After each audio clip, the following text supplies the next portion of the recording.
So yun guys, this is my vlog na. Mag-vlog kami ngayon. So yan, nagsasampay si mama ng mga damit. Mga luma na siya, kaya tatapon na nito mama bukas. So nandito kami sa taas, ng parang cemetery siya. Pero haunted house pala to guys. Dito na namin sinampay kasi dito itatapon yung mga ano. Wait, ano yun? Ano yun? Ano yun niya? Nagsabi na po eh.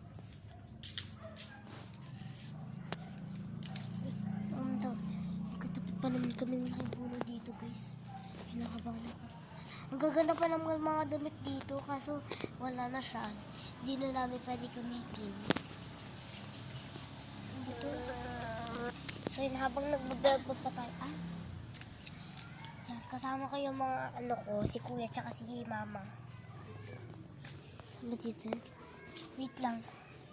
Takot kasi ako dito.